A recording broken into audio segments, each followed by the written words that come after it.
एकच सेकंद.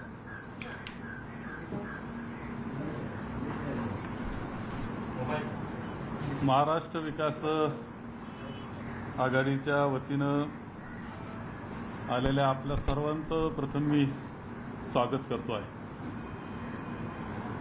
2 महिने होऊन गेले आपलं कोरोनाचं संकट संपूर्ण जगावर आलं, भारतावर आलं, महाराष्ट्रावरही आलं. महाराष्ट्रामध्ये आपण काळजी घेत आपलं अधिवेशन लवकर संपवलं, संस्थगित केलं आणि या लढ्याला सुरुवात केली, कोरोनाच्या या लढ्याला. त्यानंतर केंद्र सरकारचा लॉकडाऊन आपलं 14 तारखेला अधिवेशन आपण संपवलं. 25 तारखेपासून लॉकडाऊन हा सुरू झाला केंद्र सरकारचा. त्याला आता 2 महिने होऊन गेलेले आहेत. या 2 महिन्याच्या कालखंडामध्ये लॉकडाऊनमुळे जे जनजीवन होतं ते पूर्णपणे ठप्प झालेलं आपल्या सर्वांना दिसतंय. उद्योग थांबलेले आहेत, व्यापार थांबलेला आहेत, लोकांना घरामध्ये थांबावं लागतंय. आणि ह्या सगळ्या परिस्थितीला सरकार म्हणून समर्थपणे लोकशाही आघाडी काम करते आहे. माननीय मुख्यमंत्री महोदय उद्धवजी ठाकरे यांच्या नेतृत्वाखाली माननीय उपमुख्यमंत्री अजितदादा आणि सर्व एकत्र पद्धतीनं काम करतो आहोत आणि प्रत्येक फील्डमध्ये जास्तीत जास्त चांगलं काम करण्याचा प्रयत्न केलेला आहे. वेळोवेळी पत्रकारांना सुद्धा आम्ही त्या बाबतीत माहिती दिलेली आहे.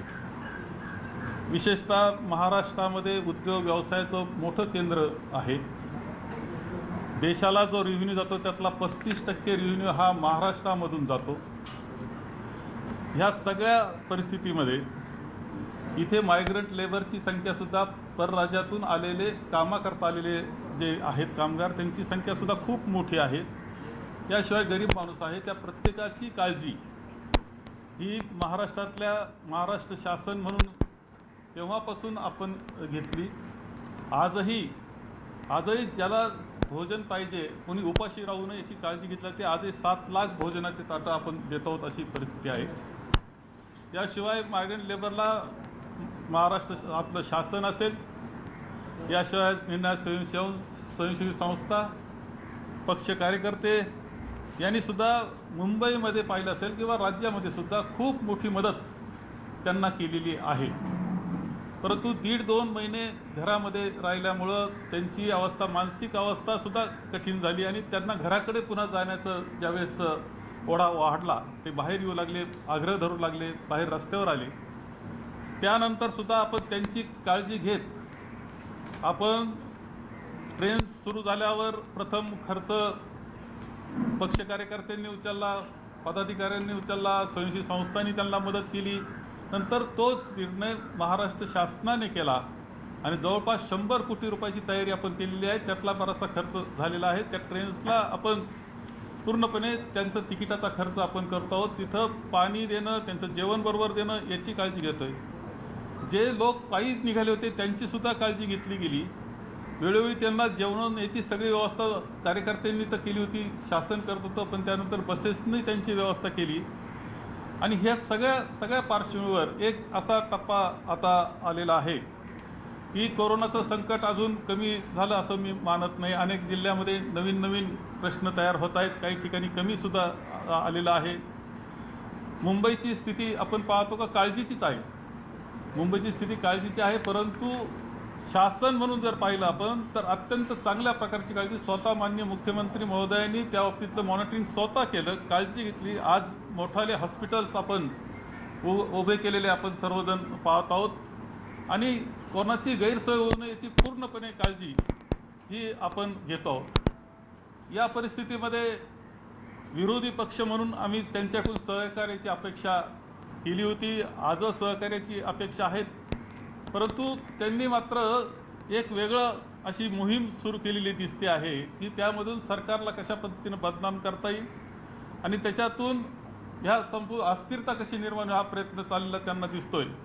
परंतु आम्ही आमची मानसिकता ढळू देणार नाही. आमचं लक्ष केंद्रित आम्ही कोरोनावर केलेलं आहे. स्थिर पद्धतीनं आम्ही शासन म्हणून काम करणार आहोत आणि या कोरोनाच्या संकटातून जनतेला मुक्त करणार, महाराष्ट्राला मुक्त करणार ही आम्हाला आत्मविश्वास त्यामध्ये आहे. या सगळ्या पार्श्वभूमीवर त्यांनी सहकार्य केलं पाहिजे, ऐवजी गोंधळाची अवस्था निर्माण करण्याचा प्रयत्न करतायत, ही स्थिती आम्हाला वाटते आहे.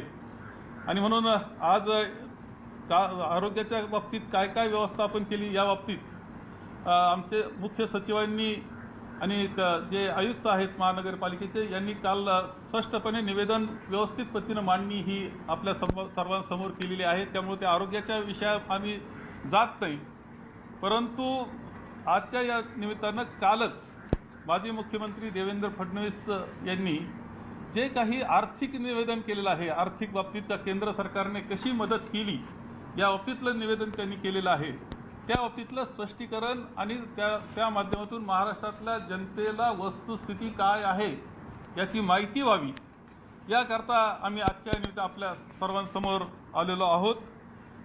मी सांगेल की इथं जयंतरावजी पाटील आहेत, माननीय मंत्री महोदय, आणि वित्त विभाग अनेक वर्ष त्यांनी सांभाळलेला आहे, त्यांचा त्या विषयाचा चांगला अभ्यास आहे. अनिलजी परब यांनी हे सुद्धा आपल्याबरोबर बोलणार आहेत.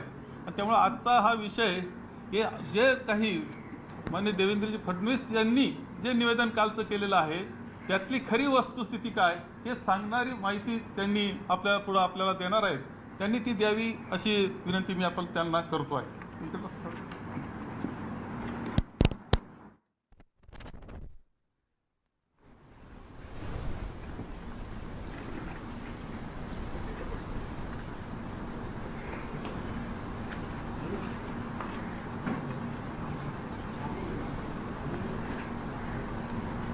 महाराष्ट्राचे विरोधी पक्षनेते देवेंद्र फडणवीस यांनी काल आभासी पत्रकार परिषद घेतली आणि त्या आभासी पत्रकार परिषदेला आम्ही प्रत्यक्ष उत्तर देत आहोत.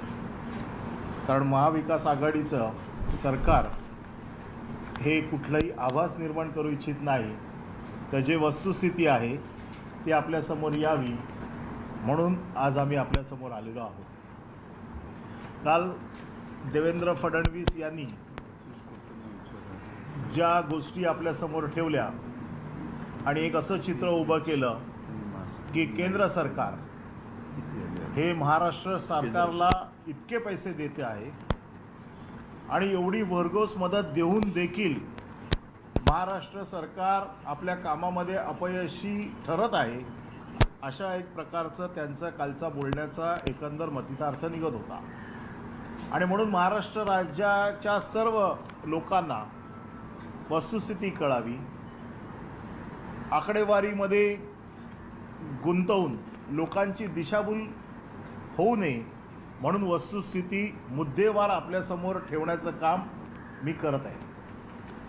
काल त्यांनी जे मुद्दे आपल्यासमोर मांडले त्या एक एक मुद्द्याचं मी आपल्याला उत्तर देतो.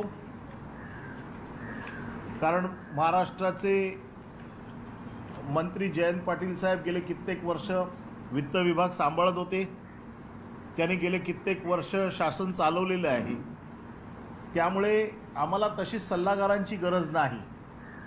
परंतु अपेक्षा तर नक्कीच आहे की ज्या विरोधी पक्षनेत्यांचं सरकार केंद्रामध्ये आहे त्यांनी जर पुढाकार घेऊन अशा महत्त्वाच्या वेळेला उणीधुणी काढण्यापेक्षा जर महत्त्वाची भूमिका घेऊन केंद्राकडनं जर खरंच काही मदत आणून दिली असती तर त्यांचं अभिनंदन आम्ही देखील केलं असतं.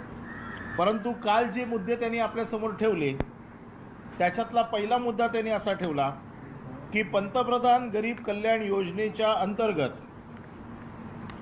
देण्याचा निर्णय केंद्र सरकारने घेतला आणि त्या 3 महिन्यामध्ये गहू, तांदूळ आणि डाळ असे मिळून आम्ही राज्य शासनाला मोठी मदत केली.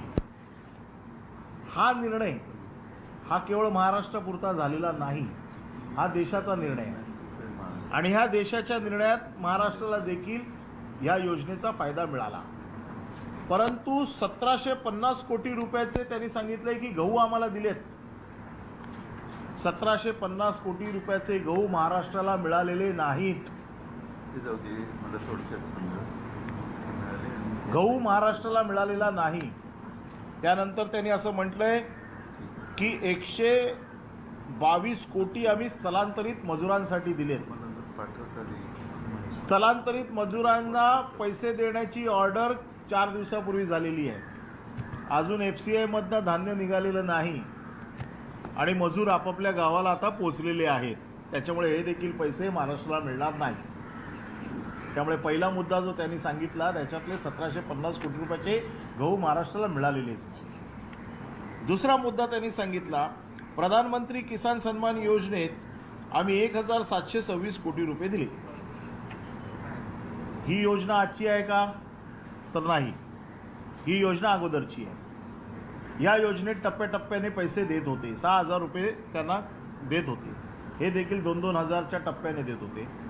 त्याचे पैसे त्यांनी अगोदर ॲडव्हान्समध्ये दिले. म्हणजे याच्यामध्ये महाराष्ट्राला वेगळी काही मदत केली अशातला भाग नाही.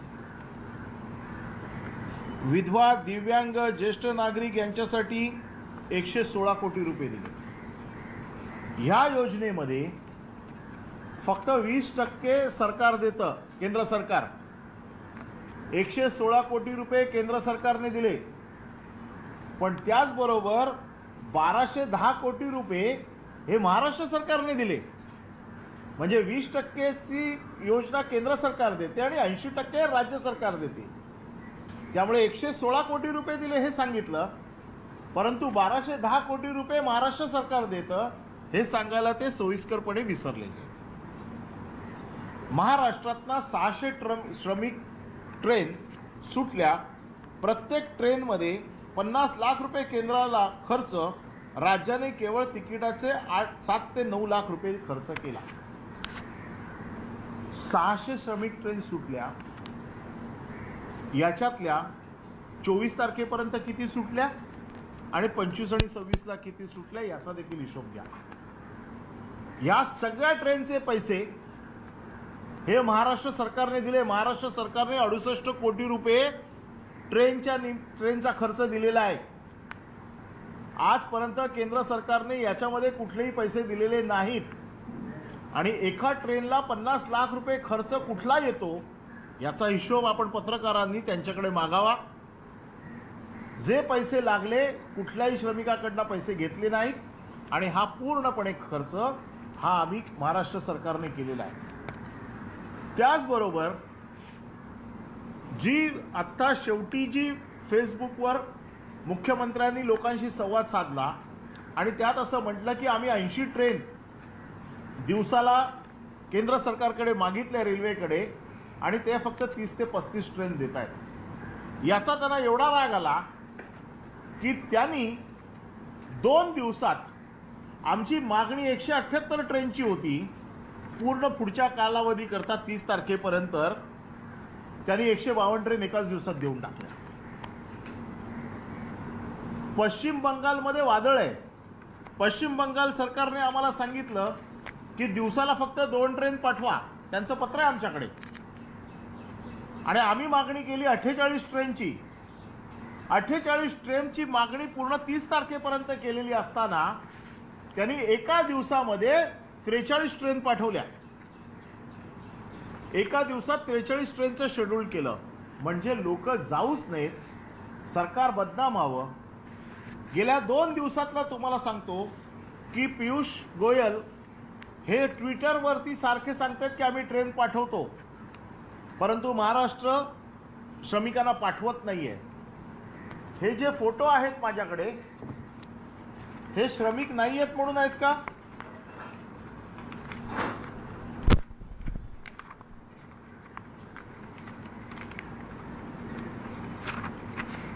हा फोटो आहे, तुम्ही बघितला असेल सगळ्यांनी.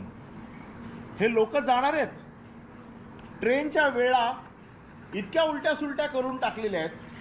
काल सकाळी चेन्नईला जाणारी ट्रेन 11:30 वाजताची 10:30ला अनाऊन्स केली. धारावीचा पूर्ण 1500 लोकांचा ग्रुप होता. त्यांना सांगितलं माटुंगा स्टेशनला 11:30 वाजता ट्रेन जाणार आहे. लोक धावपळा स्टेशनला पोचली. 1 तासात माटुंगा. तिकडे गेल्यावर त्यांना सांगितलं की 11:30ची ट्रेन विटीवरनं सुटणार आहे. आज तुम्ही पनवेल, बोरिवली, बांद्रा, CST, सोलापूर, कालचे तुम्ही फक्त आकडे बघा किती मजूर काल तिकडे ताटकळत होते. याचं कारण असं आहे ट्रेनच्या वेळा उलट्या सुलट्या करून टाकल्या. 1 तासाच्या गॅपने फक्त ट्रेन अनाऊन्स करतात. आम्ही त्यांना प्रत्येक वेळेला पत्र दिलेलं आहे की 1 दिवस अगोदर आम्हाला कळवा. परवापर्यंत सगळं व्यवस्थित होतं, अगोदर कळवत होते.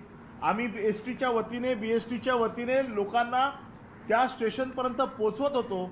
सोशल डिस्टन्सिंग ठेवून लोक ट्रेनने जात होते. परंतु कालपासून असं दिसतंय, परवापासून, की जाणीवबुजून अशा प्रकारचा गोंधळ तयार करायचा, स्टेशनला गर्दी निर्माण करायची, कायदा सुव्यवस्थेचा प्रश्न निर्माण करायचा आणि सरकारला बदनाम करायचा, अशा प्रकारचं वातावरण गेल्या 2 दिवसात वारंवार होतंय. आणि वारंवार ते सांगतात की आम्ही ट्रेन देतोय, परंतु यांच्याकडे यंत्रणा नाही आहे लोक पाठवायची.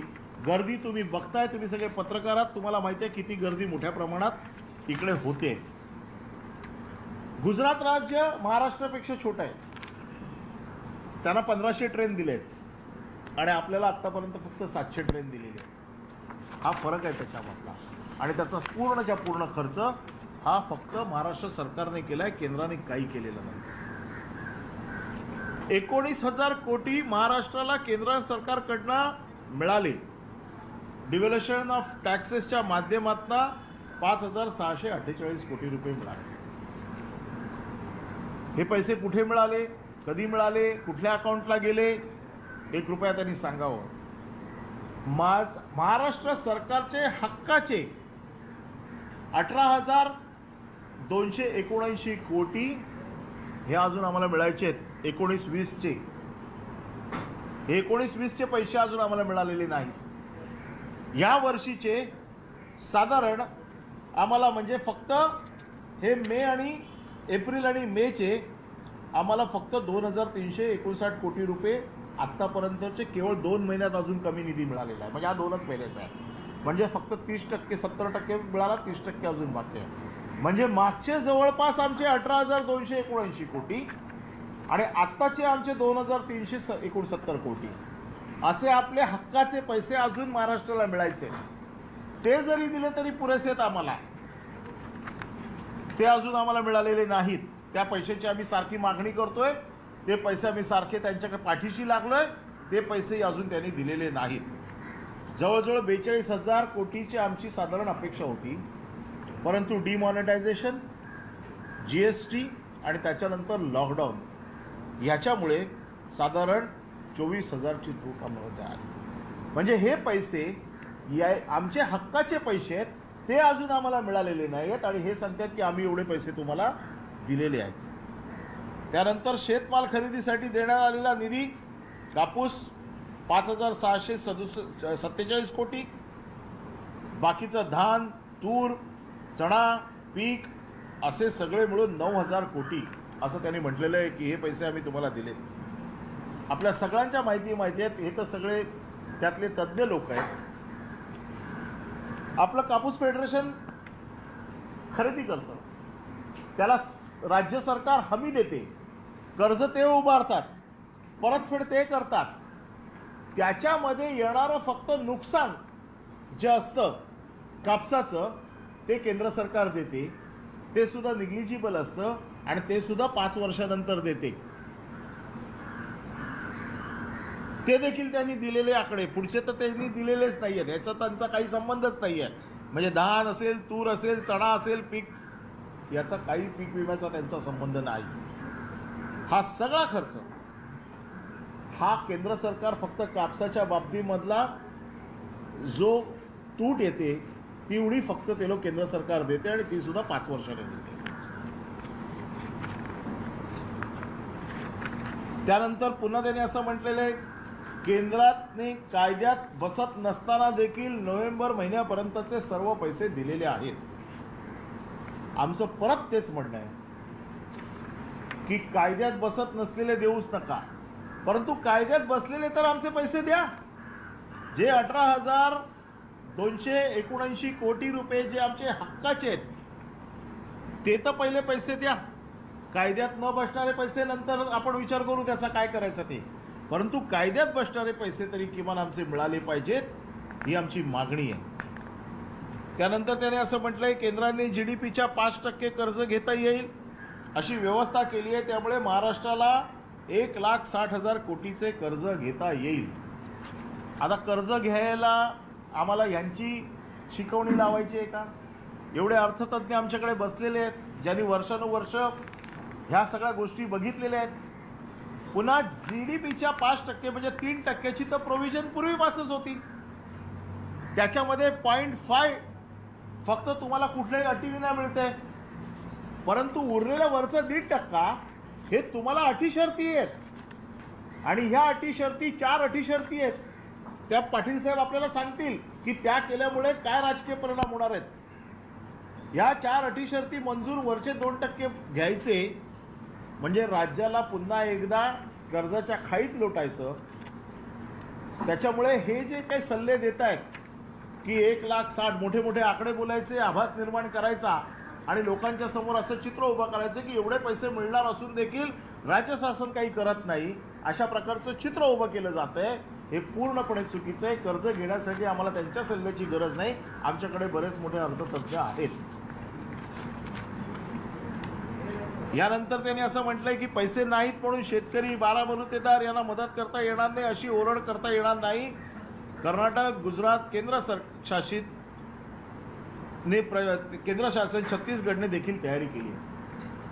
आम्ही तर ऑलरेडी महात्मा ज्योतिबा फुले कर्जमाफी योजनेअंतर्गत 12,000 कोटी रुपये वाटले. ही योजना आम्ही ऑलरेडी केली आणि उरलेल्या पैशाची देखील आम्ही तरतूद केलेली आहे. आम्ही बँकेला हमी दिलेली आहे राज्य सरकारने. त्याच्यामुळे ह्या सगळ्या गोष्टी या फक्त बोलण्यापुरत्या आहेत. हे आम्ही ऑलरेडी करून झालेलं आहे. राज्यात सूक्ष्म, लघु, मध्यम उद्योजकांना 35,000 कोटीचे कर्ज घेता येईल. परत कर्ज घेण्याचे सल्ले त्यांनी आम्हाला दिलेले आहेत. आम्हाला केंद्र सरकारने काय दिलं? या परिस्थितीत महाराष्ट्र तुम्हाला एवढा मोठा रेव्हेन्यू पाठवतो, संपूर्ण देशाच्या रेव्हेन्यूच्या 35% आम्ही तुम्हाला देतो, त्याच्या बदल्यात तुम्ही काय देणार ते आम्हाला सांगा. तर ते कर्ज द्यायचे सल्ले आम्हाला देत आहेत.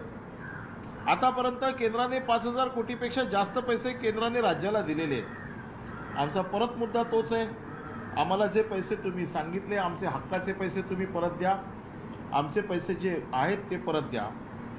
पुढचा विषय त्यांनी घेतला आहे PPE किट, N95 मास्क यांचाही पुरवठा केंद्राने केलेला आहे. आम्हाला असं सांगितलं होतं सुरुवातीला की ह्या सगळ्या गोष्टी आम्ही देणार आहोत. मार्च महिन्यात ज्या गोष्टी आमच्याकडे आल्या त्याचे पैसे आम्ही दिले. 1 एप्रिलपासून फक्त PPE किट आणि N95 मास्क जे त्यांना देणार होते त्याच्या किती टक्के दिली याची माहिती नंतर आम्ही तुम्हाला देतो. पण याच्या व्यतिरिक्त जे आम्हाला सगळं येतंय मटेरियल केंद्राकडनं, त्याचे सगळेच्या सगळे पैसे आम्हाला त्यांना द्यायचे आहेत. ही त्याचं पत्र आहे आणि त्याच्यामध्ये या सगळ्या गोष्टी लिहिलेल्या आहेत की तुम्हाला काय काय पैसे द्यायचे. म्हणजे हे पैसे राज्यालाच द्यायचे आहेत, हे काय फुकट देत नाही आहेत. त्यामुळे सुरुवातीला असं सांगितलं होतं की सगळा खर्च आम्ही करू, त्याचा तसा तो खर्च झालेला नाही.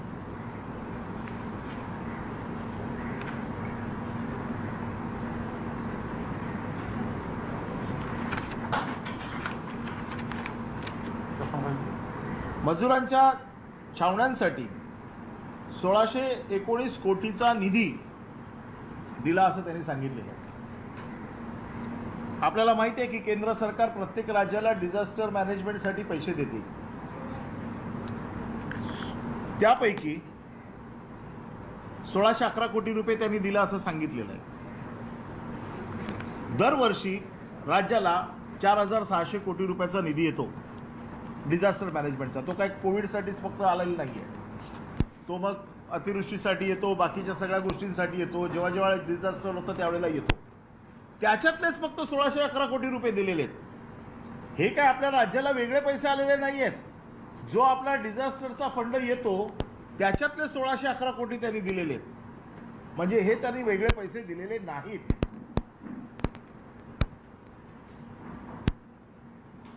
नंतर त्यांनी सांगितलंय EPFO सारख्या यासाठी आम्ही एकूण 1,001 कोटी रुपये दिले. याची फक्त घोषणाच झालेली आहे. हे पैसे अजूनही कोणाकडेही आलेले नाहीत. EPFO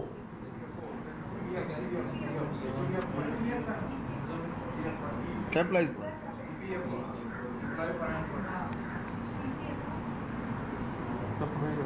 नाही नाही ते अतिशय लाईट आहे ना. SDRF मध्ये 1611 कोटी रुपये आणि आरोग्यासाठी 448 कोटी रुपये असे आम्ही त्यांनी दिलेले आहेत. हे 1611 कोटी काल त्यांच्या भाषणामध्ये किती वेळा आले ते तपासून बघा. आम्ही सगळं तपासून बघितलं, 5 वेळा हे 1611 कोटी रुपये त्यांनी सांगितले. आता हे पैसे डिझास्टर मॅनेजमेंटकडनं येतात ना, 4600 कोटी वर्षाला येतातच, त्याच्यातलंच पैसे दिलेले आहेत त्याच्यामध्ये.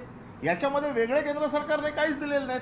जे दर राज्याला, प्रत्येक राज्याला जो डिझास्टर मॅनेजमेंटचा जो फंड येतो त्याच्यातलेच पैसे त्यांनी दिलेले आहेत, त्याच्यामध्ये वेगळं त्यांनी काही दिलेलं नाही आहे.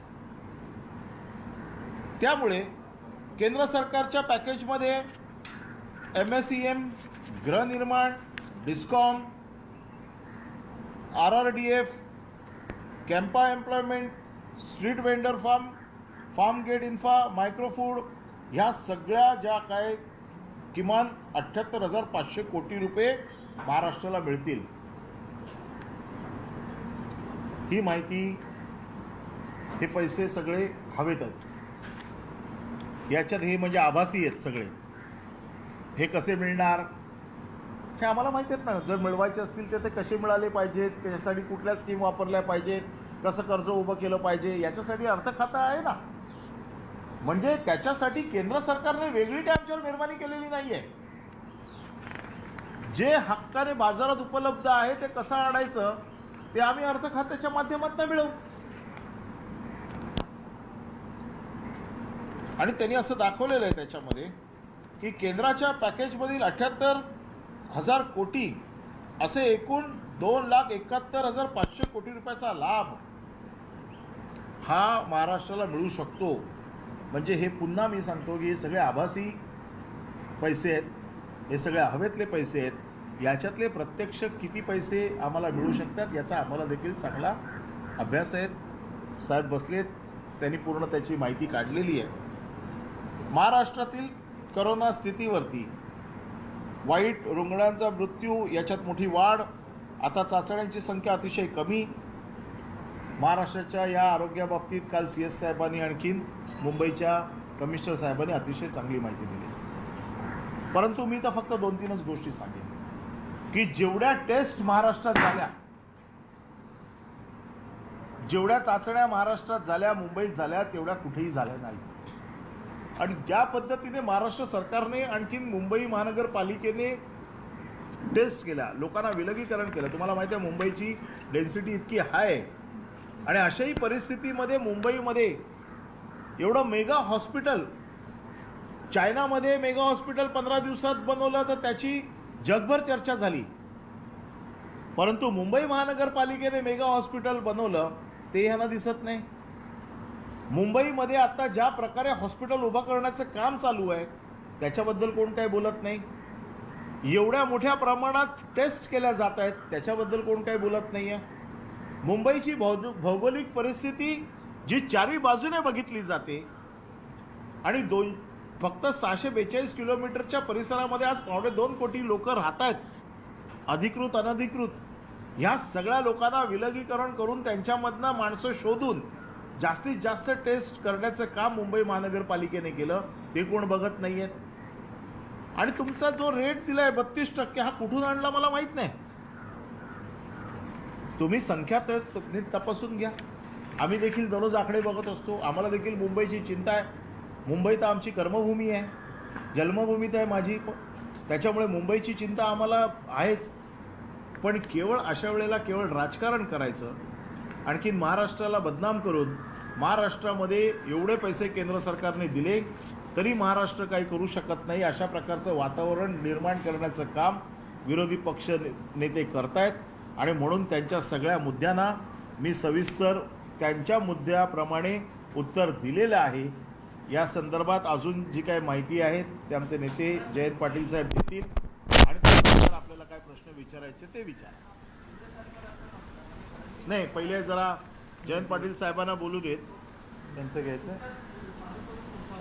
हां,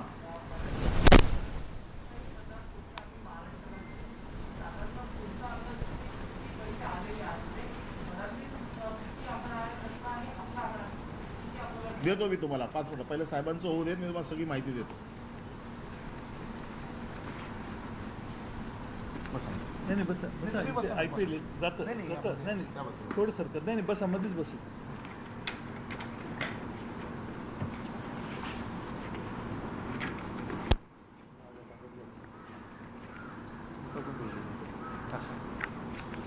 गेले काही दिवस महाराष्ट्र आणि विशेष करून मुंबईची परिस्थिती हाताबाहेर गेलेली आहे अशा पद्धतीच्या जाणीवपूर्वक बातम्या विविध माध्यमातून सोडण्यात आलेल्या आहेत. उलट देशामध्ये सगळ्यात उत्तम काम जर कुठं झालं असेल तर ते मुंबई शहरात झालं आहे, हे मी अतिशय नम्रपणाने आपल्याला सांगू इच्छितो. आपल्याकडे आज आपण जे सुरुवातीला प्रेडिक्शन होते, 2 एप्रिलला 423 केसेस होते आपल्याकडे आणि त्यावेळी डबलिंगचा रेट पेशंटचा 3.8 प्रत्येक दिवशी होता. म्हणजे एक केसच्या ऐवजी 3.8 केसेस झाल्या असत्या. आणि त्यावेळी केंद्र सरकारची जी टीम आहे किंवा WHO लोकं जी आहेत ते असं सांगत होते की एप्रिलच्या एंडपर्यंत 1.5 लाख केसेस मुंबईमध्ये होतील. पण त्यावेळी ॲक्च्युली फक्त 10,498 केसेस झाल्या. हे या शहरात आणि महाराष्ट्रात राबवलेल्या योजनाबद्ध कामाचं श्रेय आहे असं मला वाटतं. 30 मेला असं त्यांनीच सगळ्यांनी केंद्र आणि WHO जे काही तज्ज्ञ आहेत त्यांनी प्रेडिक्ट केलेलं की 30 मेला 1.5 लाख केसेस होतील. माझा असा अंदाज आहे की 61,000 केसेस मॅक्सिमम होतील. हे कशामुळे झालं तर आमच्या सरकारनं वेळीच केलेल्या उपाययोजनामुळे झालं, हे आपण लक्षात घ्या. एक टास्क फोर्स अपॉइंट केलेला आहे. 10 जणं अतिशय इंटरनॅशनली तज्ज्ञ असणारी लोकं महाराष्ट्रातल्या कुठल्याही भागातल्या पेशंटच्या परिस्थितीविषयी जर कोणी रिफर केलं तर फोनवरून त्यांना योग्य ते सल्ले देतात. दुसरा सगळ्यात मोठा म्हणजे 24/7 24 तास ते अवेलेबल आहेत. त्यांची एक 10 जणांची टीम आहे. उदवाडिया, फारुख उदवाडिया वगैरे बाकीचे जे प्रमुख आहेत त्यांची. आणि त्यात साधारणपणाने महाराष्ट्र हे असं एक राज्य आहे की शेजारच्या राज्याची गुजरातची बातमी आली, महाराष्ट्रात आमच्या सरकारने एखाद्याची डेथ झाली तर डेथ ऑडिट करण्याची व्यवस्था केलेली. त्यामुळे पुण्याला डेथ ऑडिटची एक टीम आहे, मुंबईला डेथ ऑडिटची एक टीम आहे आणि संपूर्ण उर्वरित महाराष्ट्राला कोणाची डेथ झाली तर ती का झाली, कोणत्या कारणाने झाली, त्याला वाचवण्यात आपल्याला अपयश का आलं हे बघण्याची विशेष व्यवस्था आमच्या सरकारमध्ये आम्ही केलेली आहे. दुसरा महत्त्वाचा भाग म्हणजे आपण 52,000 केसेसचा उल्लेख सतत करतो आहे, पण खरं म्हणजे आज महाराष्ट्रामध्ये मुंबई धरून फक्त 35,178 लोक कोविड पॉझिटिव्ह आहेत. त्यामुळे माझी प्रसारमाध्यमातून महाराष्ट्रातल्या जनतेला विनंती आहे, घाबरण्याचं काही कारण नाही. रोग अतिशय अवघड आहे हे मान्य आहे, पण आपली कोविडची पॉझिटिव्ह असणाऱ्यांची संख्या हाताबाहेर गेलेली आहे किंवा आता 52,000 झालेली आहे, हे जे सतत सगळ्यांच्या कानावर दिलं जातं आहे, त्याऐवजी 35,178 केसेसच पॉझिटिव्ह आहेत, हे आपण लक्षात घेतलं पाहिजे. दुसरा महत्त्वाचा भाग म्हणजे आम्ही सगळ्यात मोठं नियंत्रण आणलं आहे ते डेथ रेटवर आणलेलं आहे. आणि त्यामुळं डबलिंगचा रेट, तर डबलिंगचा रेट हा 3.8 जो सुरुवातीला होता तो आता 14.2 दिवसाने, आज 10 जण असतील तर 14-14.5 दिवसानंतर 10चे 20 होतात. त्यामुळं मोठं नियंत्रण आम्ही या वाढीवर आणलेलं आहे, हे मला आपल्याला मुद्दामून सांगितलं पाहिजे. सगळ्यात महत्त्वाचं म्हणजे ज्या पद्धतीनं ट्रॅकिंग करतो आहे, सर्वे केले जात आहेत. जवळपास आज 16,000 2-2 जणांची 16,000 टीम्स आहेत की ज्या महाराष्ट्रात 66 लाख लोकांचा सर्वे त्यांनी केलेला आहे. आणि त्यामुळं 6% of the population has been tested, population has been surveyed, not tested, पण सर्वे आपण त्यांचा केलेला आहे. आणि आज जवळपास 5,67,000 लोक हे होम क्वारंटाईन आहेत. इन्स्टिट्यूशनल क्वारंटाईनमध्ये 35,000 लोक आपण ठेवलेली आहेत. 3 वेगळ्या पद्धतीचे 3 टियर हॉस्पिटलची सिस्टीम आपली महाराष्ट्रात आहे आणि सगळ्यात महत्त्वाचं म्हणजे डेथ रेट जो 7.6% होता मिड ऑफ एप्रिलला तो आता 3.25 आहे. आपण गुजरातचा ही काही स्पर्धा नाही शेजारच्या राज्याशी, पण गुजरातच्या पेक्षाही चांगली परिस्थिती, नियंत्रणाखाली परिस्थिती महाराष्ट्रात आमच्या आलेली आहे, हे मला आपल्याला या ठिकाणी नमूद करायचं आहे. आणि याचं सगळं श्रेय ॲग्रेसिव्ह टेस्टिंग, ट्रॅकिंग आणि आयसोलेशनला जातं. महाराष्ट्रात आज 72 लॅब्स आहेत आणि पूर्वी आम्ही 600-700 टेस्ट करत होतो. आता रोज 13,000 टेस्ट केल्या जात आहेत आणि 72मध्ये आणखीन जवळपास 27-28 लॅबची भर पडून महाराष्ट्रामध्ये सगळ्या महाराष्ट्रभर 100 लॅब्स असतील की ज्या टेस्टिंगसाठी लोकांना टेस्टिंगची सुविधा उपलब्ध होईल. या ठिकाणी मला आपणाला हेच सांगायचं आहे की बरंचसं नियंत्रण आमच्या सरकारने या परिस्थितीवर आणले. बऱ्याच वेळेला मधल्या काळामध्ये हे हॉस्पिटल भरलं, ते हॉस्पिटल भरलं हे सांगितलं, त्यासाठी डॅशबोर्ड तयार केला. डॅशबोर्डसाठी मागची जी यंत्रणा आहे ती आता सुसज्ज झालेली आहे. त्यामुळं मुंबईमध्ये जवळपास 10,000 एक्स्ट्रा बेड्स आपण वेगळे हॉस्पिटल निर्माण करून आज तयार करत आणलेले आहेत. या महिन्याच्या अखेर आणि जून महिन्याच्या 10-15 तारखेला हे सगळे हॉस्पिटल्स उपलब्ध होतील. जर दुर्दैवाने संख्या वाढली तर ह्या सगळ्या हॉस्पिटलमध्ये आम्हाला त्या सर्व रुग्णांना ठेवण्याची अतिशय उत्तम दर्जाची व्यवस्था MMRDAने, मुंबई मेट्रोने आणि वेगवेगळ्या संस्थांनी केलेली आहे आणि ती महापालिकेच्या ताब्यात देण्यात आलेली आहे. मला या ठिकाणी कोणावर टीका करायची नाही, परंतु काल देवेंद्र फडणवीस यांनी पत्रकार परिषद घेतली. मला अशी अपेक्षा होती की महाराष्ट्राच्या ह्या प्रश्नांच्या विषयी ते चिंता व्यक्त करताना एक सॉलिड सपोर्ट महाराष्ट्राच्या सर्व अधिकारी, कर्मचारी, कष्ट करणारे आमचे पोलीस, आरोग्याच्या व्यवस्थेत काम करणारे, कष्ट करणारे आमचे सगळा स्टाफ याच्यामागे मीही उभा आहे हे सांगण्याचं काम करतील. पण दुर्दैवाने त्याच्यापेक्षा वेगळी भूमिका त्यांची दिसली. महाराष्ट्र सरकारने आणि महाराष्ट्राच्या या आमच्या सगळ्या कर्मचाऱ्यांनी मगासपासून जे मी सांगतोय त्या केलेल्या प्रयत्नावर पाणी ओतण्याचा किंवा त्याच्याकडे टीकात्मकदृष्ट्या बघण्याचा प्रयत्न झाला असं मला वाटतंय. आज या ठिकाणी महाराष्ट्र बचाव आंदोलन करण्याचं काम परवा झालं. याचा अर्थ आम्ही जे प्रयत्न केले ते प्रयत्न आणि महाराष्ट्रात जे मगास यंत्रणा काम करते त्यांच्या उत्साह कमी करण्याचं काम कुठंतरी झालं असं मला वाटतंय. खरं म्हणजे देवेंद्र फडणवीस यांनी सांगितलं की हे सगळे आता बाहेर गेलेले आहेत मजूर आणि त्यामुळं आता आपल्याला आपली इकॉनॉमीवर त्याचा परिणाम होईल आणि आपल्या महाराष्ट्रातल्या लोकांच्याकडे हे स्किल नाही आहे ते ज्या लोकांच्याकडे होतं. मला वाटतं की महाराष्ट्रातल्या तरुणांना अंडर एस्टिमेट करण्याचं काम देवेंद्र फडणवीस यांनी केलं. महाराष्ट्रातल्या जनतेमध्ये, तरुणांच्यामध्ये स्किल आहे, ते पूर्ण ताकदीनं ही कारखानदारी चालू करू शकतात असा आम्हाला विश्वास आहे.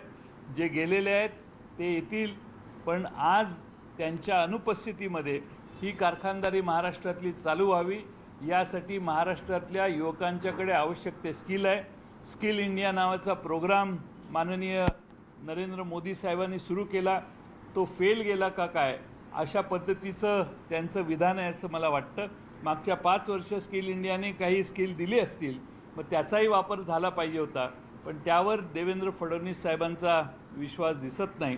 आणि त्यामुळं आपल्याला विरोधी पक्ष नेत्यांनी जी टिप्पणी केलेली आहे त्यात महाराष्ट्राच्या युवकांच्यात स्किल आणि अनस्किल कष्ट करण्याची ताकद नाही आहे असा त्याचा आशय होतो आणि याला फार सिरियस ऑब्जेक्शन आम्ही या निमित्तानं घेतो. दुसरा महत्त्वाचा भाग म्हणजे देवेंद्र फडणवीसांनी नेहमीच त्यांच्या पक्षाला जास्त महत्त्व दिलेलं आहे. महाराष्ट्राचे IFSC ऑथॉरिटी जी गुजरातमध्ये गेली, हे सगळं आपण कोविडशी लढाई करतो आहे. कोविडच्या विरोधी सगळा महाराष्ट्र, सगळा देश लढतो आहे, सगळा जग लढतं आहे. पण केंद्र सरकारने IFSCची ऑथॉरिटी ही गिफ्ट सिटीमध्ये गुजरातला शिफ्ट करण्याचा निर्णय किंवा त्यांना देण्याचा निर्णय 27 एप्रिलला घेतला, म्हणजे काल परवा घेतला. म्हणजे आम्ही लढतोय कोविडच्या बरोबर. सगळी मुंबई जी आज देशाची कमर्शियल कॅपिटल म्हणून आजही मानली जाते, ती लढते आहे, संकटात आहे. त्यावेळी मुंबई अडचणीत असताना मुंबईच्या बरोबर पॅरलल एक व्यवस्था गुजरातमध्ये निर्माण करण्याचं काम हे झालं आणि त्याचं समर्थन देवेंद्र फडणवीस करतायत, याचं आम्हाला दुःख आहे.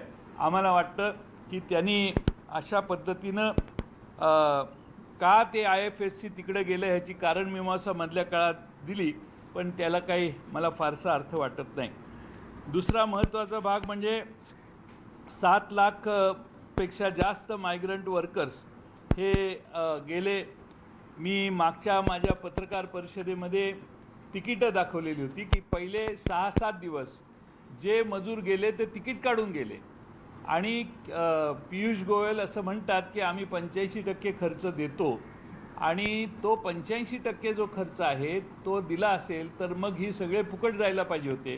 पण पहिले 6-7 दिवस मी नागपूर ते गोरखपूर, नागपूर ते लखनौ तिकीटं मागच्या वेळी दाखवली, जी ऑनलाईनपेक्षा 25, 30, 40, 50 रुपयांनी जास्त होती, सबसिडी काहीच नव्हती. पण आता मात्र मुख्यमंत्री निधीतून आम्ही हे पैसे खर्च केलेले आहेत. ज्या मुख्यमंत्री निधीला भारतीय जनता पक्षाने 1 नया रुपया दिला नाही. उलट पंतप्रधानांच्या निधीला पैसे द्या, पण महाराष्ट्रात मुख्यमंत्र्यांच्या निधीला पैसे देऊ नका, अशी प्रवृत्ती आणि अशी वृत्ती भारतीय जनता पक्षाने दाखवली. त्यामुळं भारतीय जनता पक्ष महाराष्ट्राचा शत्रू आहे का मित्र आहे? भारतीय जनता पक्ष हा महाराष्ट्राचा हितचिंतक नाही, हे त्यातून सिद्ध होतं असं मला वाटतं. या ठिकाणी सगळ्यात महत्त्वाचा भाग म्हणजे आपण या ठिकाणी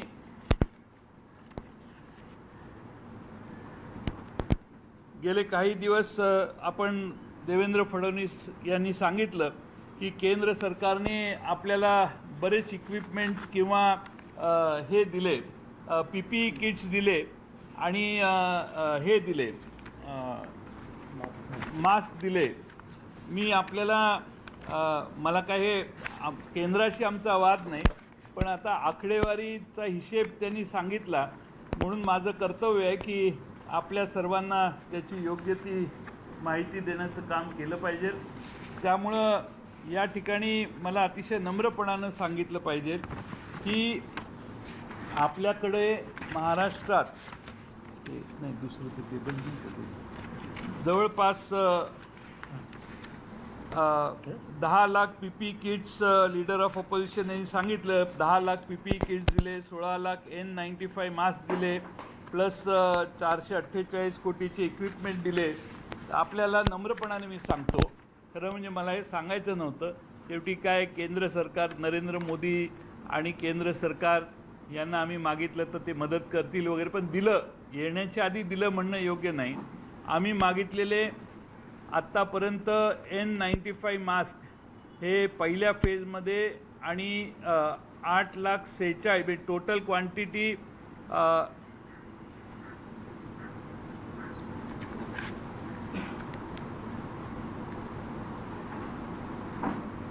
49,13,500 मास्क आम्ही N95चे मागितलेले आणि आम्हाला आत्तापर्यंत आलेले आहेत 13,13,300 मास्क, म्हणजे साधारणपणे 30% हा आकडा कमी आहे. PPE किट्स आम्ही मागितलेले जवळपास 17,93,000. PPE किट्स माझ्याकडे जी माहिती आहे ती 21 मेची माहिती आहे. दुर्दैवाने हा आकडा 0 आहे. सगळ्यात महत्त्वाचं म्हणजे ग्लोव्ज मागितलेले होते. ग्लोव्ज मागितलेले होते ते 25,24,500 ग्लोव्ज मागितलेले. आम्हाला फक्त 28,000 ग्लोव्ज मिळाले. व्हेंटिलेटर आम्ही 4,221 मागितलेले, आम्हाला हे 0 व्हेंटिलेटर मिळाले. मल्टीपॅरा मॉनिटर्स मागितलेले 150, 0 मिळाले. आम्ही इन्फ्युजन पंप मागितलेले 50, 0 मिळाले. फावलर बेड विथ मॅट्रेसेस मागितलेले 379, आम्हाला 0 मिळाले. मी ह्याच्यात केंद्र सरकारवर टीका करत नाही. माझं ऑब्जेक्शन एक आहे की आपण एखादी गोष्ट सांगताना हे सगळ्यांचं काम आहे. कुणी कुणाला काय दिलं हे फार महत्त्वाचं नाही. पण देवेंद्र फडणवीस यांनी विरोधकाची भूमिका सोडून सरकारच्या मागे उभा राहण्याची भूमिका ठेवली पाहिजे. आज सरकार पाडण्याची नाही तर सरकारमध्ये सगळ्यांनी ताकदीनं पाठिंबा देण्याची ही वेळ आहे. महाराष्ट्र अशा कोणत्याही वेगळ्या कृतीचा हालचालीचा नेहमीच निषेध करत राहील. मला काळजी ही आहे की महाराष्ट्रातल्या आम्ही करत असणाऱ्या सगळ्या प्रयत्नामध्ये कुठं भारतीय जनता पक्ष दिसत नाही आणि हे महाराष्ट्र लक्षात ठेवेल अशी मला शंका आहे. सगळ्यात महत्त्वाचा मुद्दा आहे म्हणजे सतत सांगण्यात येतं की बरेच पैसे राज्य सरकारला दिले आणि ते राज्य सरकारला जे पैसे देण्यात आले ते पैसे देत असताना केंद्र सरकार त्यांच्या मनातल्या काही गोष्टी या केंद्र सरकारने कोविडच्या निमित्ताने अंमलात आणायचा प्रयत्न केला आहे, तो एरवी झाला नसता. म्हणजे साधारण उदाहरणार्थ त्यांनी सांगितलं की 3%हून 5% तुम्ही तुमचं कर्ज रेज करू शकता. 3%हून 5% हे देशातल्या सगळ्या राज्यांनी दिले, पण ते कर्ज आहे.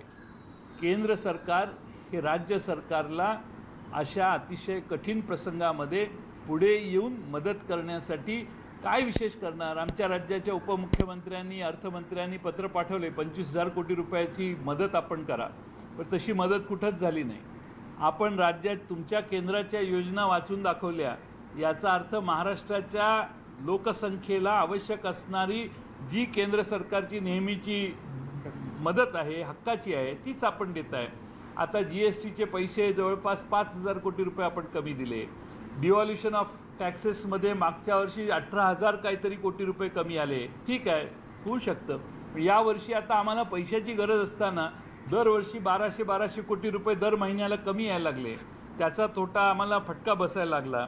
त्याचबरोबर 4 अटी 3%हून 5% तुम्ही जर तुमचं कर्ज न्यायचं असेल तर त्यासाठी 4 अटी केंद्र सरकारने घातलेल्या आहेत आणि त्या जानेवारी 2021च्या आत या सुधारणा कराव्यात असं त्यांच्या अटीत घातलेलं आहे.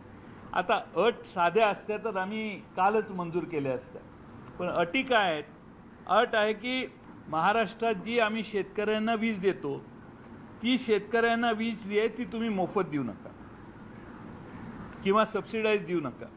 महाराष्ट्रातला शेतकरी आधीच कोविडमुळे अडचणीत आला आहे, पुरामुळे अडचणीत आला आहे, दुष्काळामुळे अडचणीत आला आहे. त्याला आमचं सरकार मदत करतं आहे.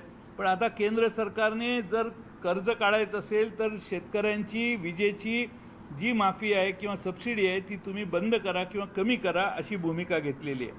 आता ईज ऑफ डुईंग बिझनेस हा नरेंद्र मोदी साहेबांचा फार आवडता विषय आहे, आवडता शब्द आहे.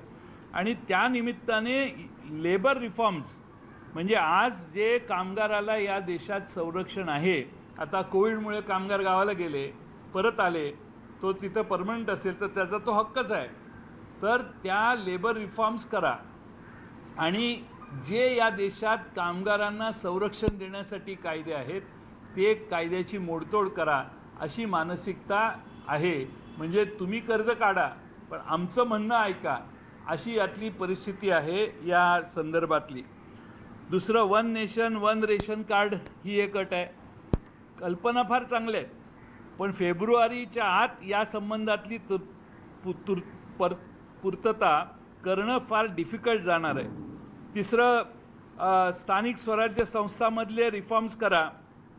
म्हणजे काय तर स्थानिक स्वराज्य संस्थांमध्ये हे प्रॉपर्टी टॅक्सेस तुम्ही सगळे मुंबईत राहता किंवा महाराष्ट्रात राहतात नगरपालिकेत लोक, त्या प्रॉपर्टी टॅक्समध्ये रेडी रेकनरप्रमाणे प्रॉपर्टी टॅक्स वाढवा अशा स्वरूपाच्या काही सूचना त्यांच्या आहेत. उद्या कदाचित एक्सप्लेनेशन देतील ते की असं नाही आहे, पण आम्ही महाराष्ट्रातल्या जनतेसाठी ज्या सुविधा दिलेल्या आहेत त्या बंद करा, जी सबसिडी दिली आहे ती कमी करा, ज्यांना मदत करणारे जे घटक आहेत त्यांना मदत करण्याची आमच्या सरकारची भावना आहे. पण केंद्र सरकारकडून आलेलं जे पॅकेज आहे ते आमच्या देशातल्या आणि विशेषतः महाराष्ट्रातल्या जनतेला परवडणारं नाही. आम्ही कर्ज काढू, आमच्या जीवावर काढू, पण कोणत्याही अटी घालण्याचा हा कोविडचा काळ नाही हे मला राज्य सरकारच्या वतीनं ठणकावून सांगायचं आहे. देवेंद्र फडणवीसांनी त्यांचे गुड ऑफिसेस वापरावेत आणि ह्या सगळ्या अटी बंद कराव्यात. आम्ही 3%चं 5% काढू, नाही तर 3.5% कर्ज काढू. आम्ही ते कर्ज काढताना आम्हाला कमीत कमी व्याजात ते कर्ज मिळेल हे आपण बघावं. पण त्यासाठी तुम्ही कर्ज काढताय म्हणून ह्या रिफॉर्मच्या गोष्टी मान्य करा, ते कदापि होणार नाही. आणि त्यामुळं एखाद्यानं द्यायचंच असेल मान्यता, परवानगी, पैसे नाहीच कर्ज देतोय आपण, तर ती खुल्या दिलानं द्या. अशा वेगवेगळ्या अटी घालून भारतामध्ये पाश्चात्य राष्ट्रांना आणि अमेरिकन लोकांना जे या देशात घडवायचे आहे, लेबर रिफॉर्म्स करायचे आहेत, बाकीच्या सबसिडीच्या रेजिम्स कमी करायचे आहेत, अशा गोष्टी करण्याची आवश्यकता नाही. हीच आमची त्यातली भूमिका आहे. जाता जाता सहज सांगतो, आकडे तर आमचे देवेंद्र फडणवीस साहेबांनी बरेच दिलेले आहेत. पण उज्ज्वला गॅससाठी त्यांनी सांगितलं की 1625 कोटी रुपये खर्च झाले. मग किती लोकांना गॅस मिळाला? तर 73,16,000 लोकांना 1625 कोटी रुपये हे आम्ही दिले, असं त्यांचं स्टेटमेंट आहे. आता तुम्हीच 1625 कोटी भागिले 73,16,000 सिलेंडर्स करा. एका सिलेंडरची किंमत 2,226 रुपये येते. आता 2,226 रुपयाचं तर सिलेंडर नाही आहे. सिलेंडर 500, 600, 700 रुपयाचं आहे. ते सगळ्यांना सबसिडी, बऱ्याचशा सबसिडी धारकच आहेत त्यात बरेचसे. आणि त्यामुळं आपण जे हा आकडे सांगतोय भरीव, ते आकडे कुठंतरी चुकीचे वाटत आहेत. नुसत्या आकडाने आम्ही काहीतरी महाराष्ट्रातल्या जनतेसाठी केलं हे दाखवण्यापेक्षा माझी भारतीय जनता पक्षाला कळकळीची विनंती आहे, अजूनही वेळ गेलेली नाही. लोकांच्या मनातून तुम्ही उतरताय, पण ते वाचवायचं असेल तर महाराष्ट्र सरकारने केलेल्या गोष्टी काही चुकलं असेल तर आम्हाला येऊन सांगा, काही सुधारणा करायच्या असतील तर सांगा. आम्ही आमचे जे अधिकारी आहेत, कर्मचारी आहेत, कार्यकर्ते आहेत, त्या सगळ्यांनी जे कष्ट केले आहेत आणि काही गोष्टी केल्या आहेत. माझा आजही दावा आहे, तुम्ही यूपीमध्ये जावा, गुजरातमध्ये जावा, अहमदाबादमध्ये जावा, मध्य प्रदेशमध्ये जावा, कुठल्याही देशातल्या राज्यात जावा, त्याच्यापेक्षा जास्त व्यवस्था ह्या मुंबई शहरात आणि महाराष्ट्रात वेगळ्या केलेल्या आहेत. सगळ्यात महत्त्वाचं म्हणजे महाराष्ट्र, मुंबई आणि देशातले दुसरे शहरं यांची तुलना होऊ शकत नाही. आज मुंबईमध्ये जी डेन्सिटी आहे, ती डेन्सिटी जर आपण बघितली तर ती डेन्सिटी फार मोठ्या प्रमाणात आपण लक्षात घेतलं तर फार मोठ्या प्रमाणात डेन्सिटी असणारं हे आपलं शहर आहे. आता मुंबईची density 73,000 people per square mile आहे. आणि एवढं डेन्सली पॉप्युलेटेड शहर जगात कदाचित क्वचितच दिसेल आपल्याला. आणि त्यामुळं ह्या संख्या वाढलेली असली तरी आमच्या लोकांनी ती मर्यादित आणलेली आहे. आणि त्याच्यावर आता उदाहरणार्थ आमचा मोर्टॅलिटी रेट 3.27 आहे. आता गुजरातची मला काळजी वाटते 6.17 आहे.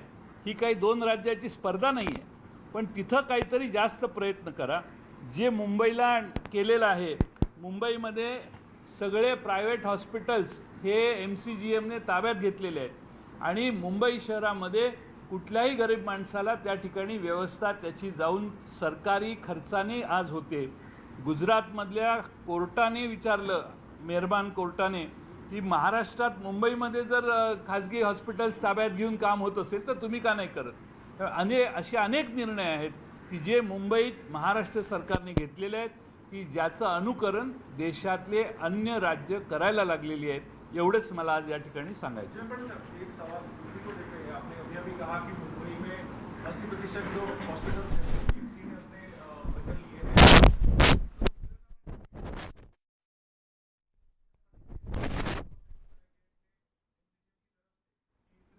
बेड्स अवेलेबल है या ICU अवेलेबल है, वो आंकड़े कहीं ना कहीं झूठ ठहर रहे हैं, क्योंकि प्राइवेट हॉस्पिटल्स हो मुंबई के या फिर MCGM के हॉस्पिटल्स हो, उसमें उतने बेड्स अवेलेबल नहीं है. कहा यही जा रहा है.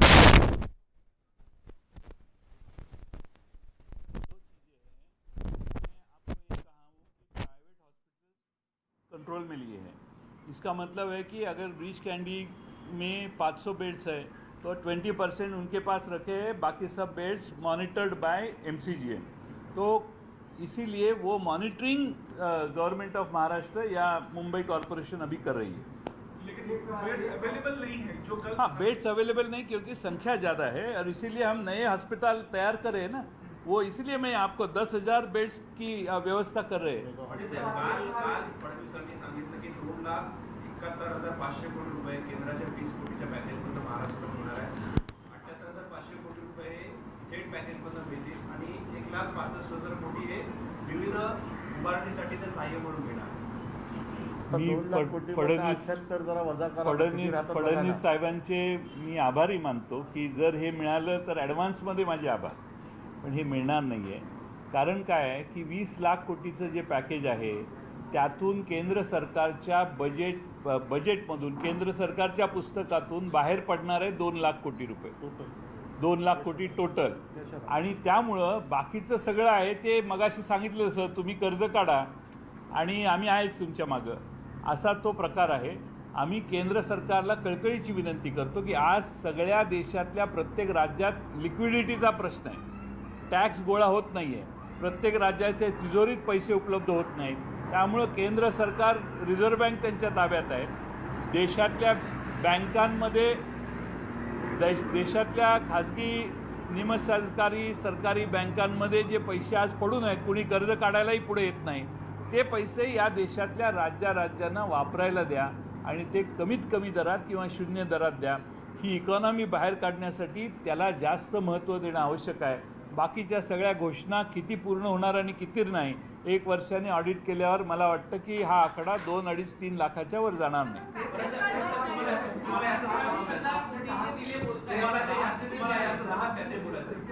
नाही, आता आपण जे सांगितलं की देवेंद्र फडणवीसांनी सांगितलं 2 लाख कोटी मिळणार आहेत, त्याच्यातले 78,000 कोटी सरळ मिळणार आहेत आणि 1,65,000 1,65,000 अधिक 78 म्हणजे त्याचाच हिशोब पहिला मांडला ना, किती चुकतोय तो. हे आकडे म्हणजे आपणच सांगितलेत आम्हाला आकडे, तर थोडंसं गणितच आत्ताच इथेच तुमच्यासमोर सांगतो ना. 78,000 कोटी त्यांचं म्हणणं असं आहे की ते थेट मिळणार आहेत आणि 1,65,000 कोटी आम्हाला कर्ज रूपाने मिळणार आहेत. मग हे 2 लाख कसे झाले?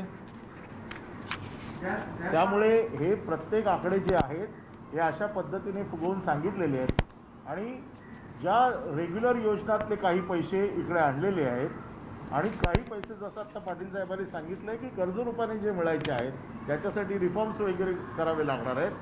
म्हणजे हा जो काय आकड्यांचा काल त्यांनी जो खेळ मांडला त्याची वस्तुस्थिती आपल्यासमोर मांडलेली आहे.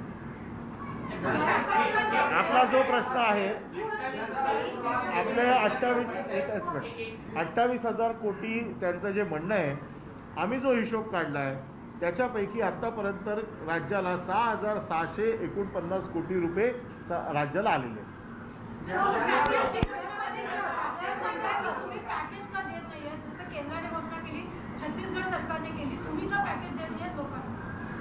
आम्ही त्यासाठी सगळ्यात मुळात म्हणजे सरकारमध्ये आज महाराष्ट्राकडे येणारा जो महसूल आहे तो कुठून येतो? सगळ्यात जवळपास 60-70%, 80% महसूल हा मुंबई पुणे या बेल्टमधून येतो आणि तेच बंद आहे आमचं. आणि ते बंद असताना सरकारी तिजोरीमध्ये पैसे येण्याचं प्रमाण अत्यंत अल्प असताना म्हणून आम्ही केंद्र सरकारला म्हणतोय तुम्ही आम्हाला मदत करा. 25,000 कोटी रुपयाची जी मदत केंद्र सरकारकडे माननीय अजितदादांनी मागितली ती त्यातला भाग आहे. पण आम्ही महाराष्ट्रातल्या जनतेच्या हिताचे अनेक निर्णय घेतलेले आहेत, घेतोय आणि भविष्यात घेतले जातील. आज आपण महाराष्ट्रातल्या कोविड परिस्थितीला मात करण्यासाठी जे शक्य आहे ते करण्याचा प्रयत्न करतो.